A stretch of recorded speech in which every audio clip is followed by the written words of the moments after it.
Gusto ko lang pong balikan yung breakfast that I ate. I think that was a couple of weeks ago, no? Meron na po akong in-upload na video. McDonald's breakfast. Tinanggal ko po yung bun po nung kinain kong, I think it's parang sausage McMuffin po yata yun with eggs, cheesy egg, parang ganun. So tinanggal ko po yung bun, tapos pinalitan ko po siya ng sunny side up na egg. So kung naalala nyo po, ilalagay ko rin po dito yung recap ng video. Wala pong blood sugar spike yon. As in, sobrang steady po ng blood sugar spike. So, yung iba nga pong followers, ang sabi nila, fast food hack nga daw po. Which is correct, no? Binalikan ko po siya ngayon. Just today, nag-breakfast po ulit ako sa McDonald's. Out of curiosity, kumain po ako ng 1/4 nung bun. So, ibig sabihin, 2 piraso po yung bun, di ba? Yung ilalim nung bun, hinati ko pa po yun sa half. So, kinain ko po yun together with the sausage McMuffin na meron din pong egg. So, ito po yung naging resulta niya. Nag-start po yung blood sugar ko at 106. And then on the first hour, umakyat po siya, nag-144. And then after 10 more minutes, nag-146 pa. So, yun na rin po yung peak, 146. And then on the second hour, bumaba na po siya, 133. And then it took another 30 minutes bago po niya na-reach yung 106, which is yung baseline. So, bakit ko po siya binalikan? I think it has something to do with yung ginawa ko pong pag-stop sa rice, bread, at saka pasta intake, no?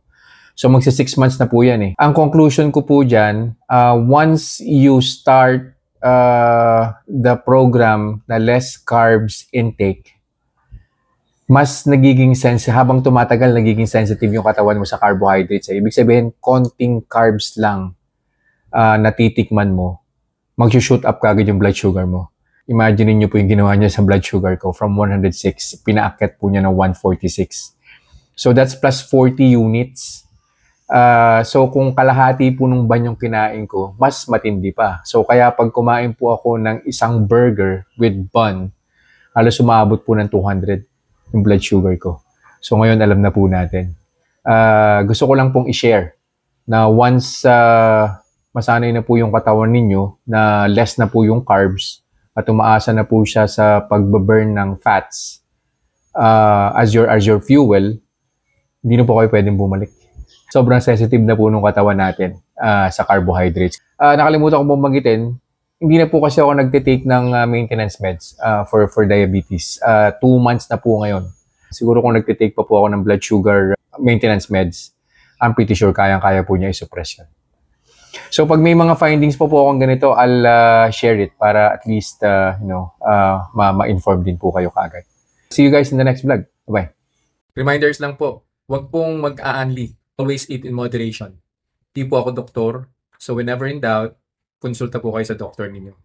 And yung results po ng mga review na ginagawa ko, it may vary. So huwag niyo pong i-expect na yung resulta sa akin is magiging kapareho po ng resulta sa inyo.